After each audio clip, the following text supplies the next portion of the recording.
Bismillahirrahmanirrahim. Perkataan Imam Syafi'i yang memisahkan bid'ah hasanah dengan bid'ah dolalah ada. Imam Syafi'i mengatakan al-bid'atu bid'atani. Bid'ah ada dua macam.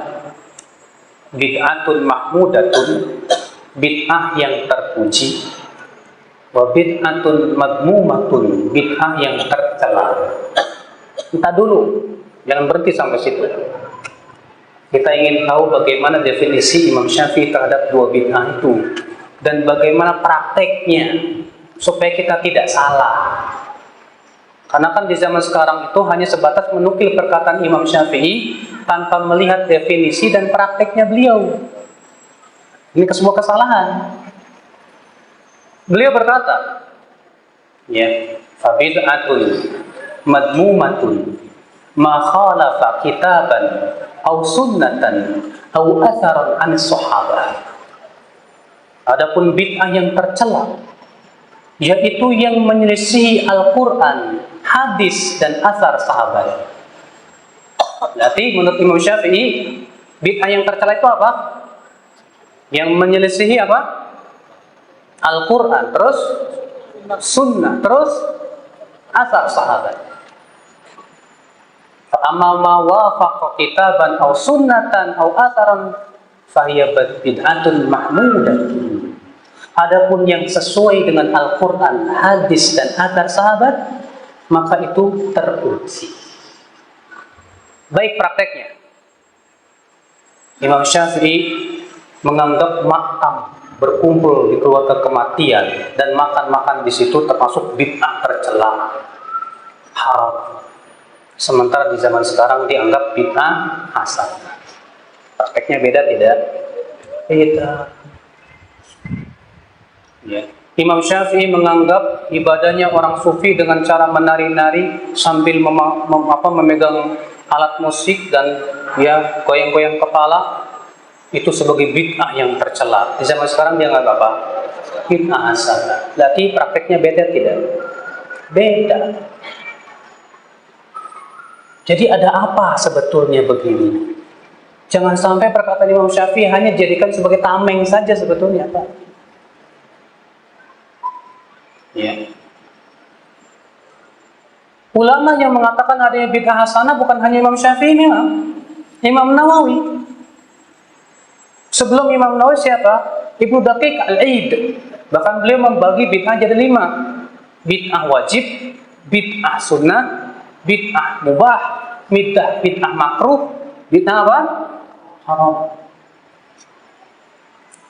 Namun Al-Hafidh Ibnu Rajab dalam kitab Jami' Ulum wal Hikam berkata, semua ucapan ulama terdahulu yang membagi bid'ahan ada yang terpuji dan yang tidak terpuji, itu maksudnya bid'ah secara bahasa saja, bukan bid'ah secara syariah. Makanya kalau kita melihat contoh-contohnya mereka betul itu. Seperti misalnya sesuatu yang disebut dengan membukukan Al-Quran. Di zaman Nabi nggak ada. Tapi di zaman sahabat dibukukan Al-Quran. Sebagian ulama mengistilahkan itu bid'ah terpuji. Karena sesuai dan sejalan dengan Al-Quran, hadis dan athar sahabat. Tapi mereka kemukakan dengan ucapan bid'ah terpuji. Paham tidak? Ya. Kalau kita mengemukakannya dengan ungkapan maslahat mursalah. Maslahat apa? Mursalah. Contoh lagi, adanya ilmu nahwu, ilmu shorof, ilmu hadis, ilmu ushul fikih. Di zaman Nabi ada tidak? Tidak ada. Kemudian muncul dalam rangka apa? Melindungi Al-Quran dan hadis dari pemahaman yang tidak benar. Maka para ulama mengatakan, sebagian mengatakan itu bid'ah yang terpuji. Sementara sebagian ulama mengungkapkannya dengan kata-kata maslahat mursalah. Sebetulnya inilah Pak ya yang dimaksud oleh mereka bid'ah yang terpuji itu. Saya akan lebih perjelas lagi. Ingat, ada sebuah kaidah yang harus bersama kita pahami. Bahwa tidak setiap yang Rasulullah tidak lakukan itu bid'ah.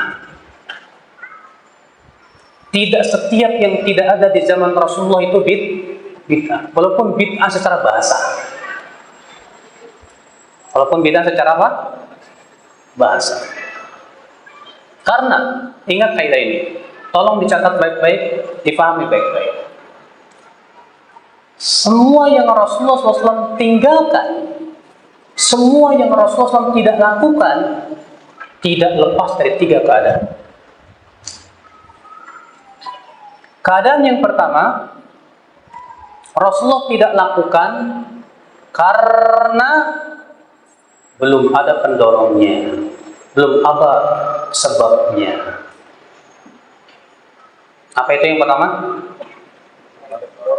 Rasulullah SAW tidak lakukan karena belum ada pendorongnya.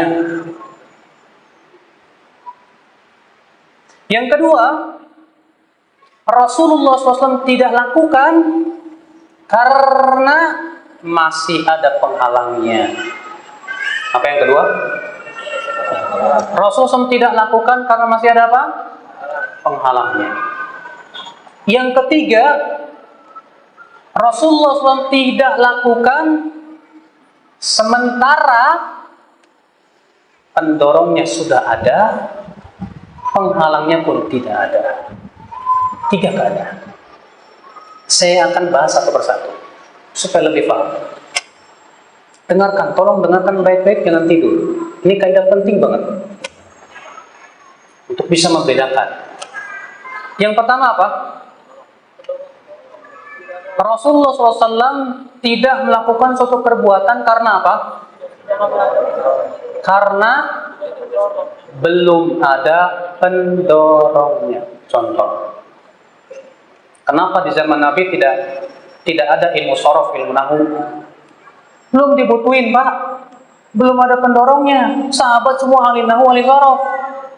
Bahasa Arabnya paling fasih di dunia, sehingga tidak butuh di zaman Nabi bikin ilmu sorof, ilmu hadis nggak ada di zaman Nabi, karena Nabi masih hidup, nggak ada sanad. Buat apa dipelajari?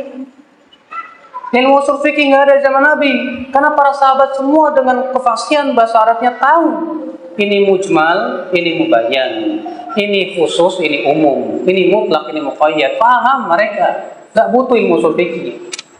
Berarti belum ada pendorong.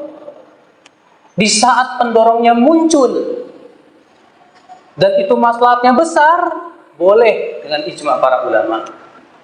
Nah, ini yang disebut oleh sebagian ulama maslahat mursalah, atau dengan kata lain bid'ah hasanah. Paham tidak? Yang kedua apa? Nabi SAW tinggalkan karena ada penghalang. Contoh, kenapa di zaman Nabi tidak dikumpulkan Al-Quran jadi satu mushaf? Ada penghalangnya, Al-Quran terus-menerus turun, Mbak. Belum selesai. Dan Al-Quran selesai pun sudah mendekati Rasulullah wafat, sehingga tidak sempat. Namun Nabi mengisyaratkan akan adanya mushaf dalam hadis-hadisnya. Di antaranya hadis, siapa yang suka ya hatinya menjadi lembut, hendaklah ia membaca mushaf. Hadis ini diperselisihkan akan kesahihannya. Syekh Albani menghasankannya. Ya. Sekarang di zaman Nabi tidak ada mushaf karena masih ada penghalangnya. Ketika penghalang telah hilang, paham tidak? Dan sangat dibutuhkan Pak. Sangat dibutuhkan untuk membukukan Al-Quran. Bayangkan, kalau Al-Quran tidak dibukukan, penghafal Quran satu persatu meninggal dunia. Akan hilang Al-Quran. Maka untuk kemaslahatan menjaga Al-Quran, besar maslahatnya ini. Maka ini disebut apa? Maslahat mursalah, atau dengan kata sebagian ulama bid'ah di dua keadaan ini. Sekarang yang ketiga apa?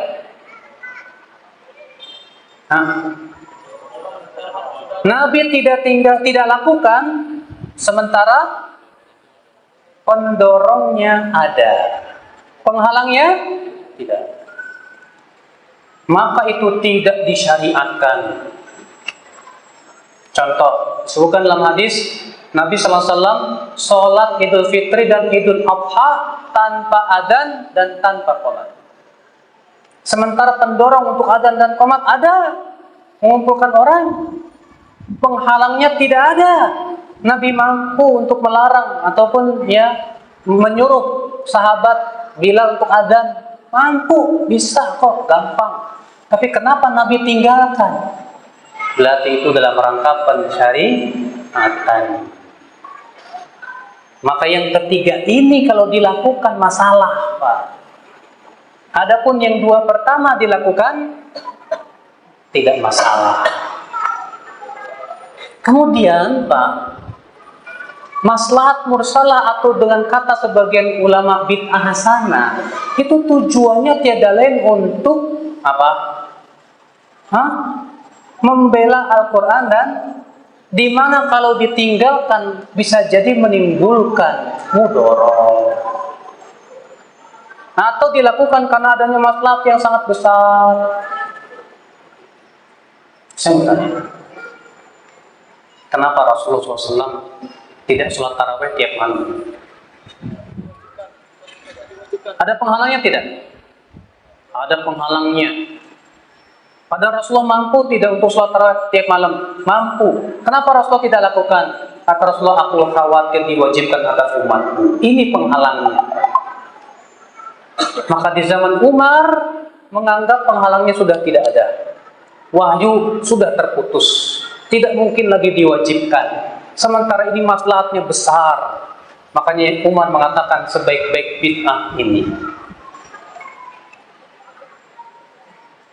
Jadi pahami baik-baik, ternyata Pak, sebetulnya ada titik temu antara orang yang mengatakan adanya bid'ah hasanah dengan yang mengatakan tidak ada bid'ah. Ada titik temu. Ulama yang mengatakan adanya bid'ah hasanah seperti Imam Syafi'i, Imam Nawawi. Tapi ketika dibahas tentang masalah yang sifatnya apa? Yang ketiga, semua sepakat itu bid'ah, nggak boleh. Contoh, Imam Nawawi mengatakan adanya bid'ah hasanah. Tapi ketika ditanya bagaimana hukum sholat raghaib dan sholat isu Sya'ban, apa kata beliau? Alhamdulillah, fa inna hataini sholatain lam yarid fihi hadithun sahih wala amila bihi salafus salih fahuma bid'atani madmumatan. Segala puji bagi Allah, dua sholat ini sama sekali tidak ditunjukkan oleh dalil yang sahih dan tidak pula diamalkan oleh salafus salih. Maka dua sholat ini bid'ah tercela. Tegas Imam Syafi'i mengatakan, Imam Nawawi apa? Bid'ah tercela. Di zaman sekarang dianggap bid'ah apa? Berarti ada benang merah di sini. Pahami baik-baik apa yang dimaksud oleh para ulama terdahulu bid'ah hasanah. Jadi kata-kata bid'ah hasanah di zaman sekarang ini terlalu lebar. Jadinya semua yang dianggap baik oleh akalnya bid'ah hasanah. Lah kalau seperti itu namanya membuka pintu selebar-lebarnya orang berkreasi sendiri.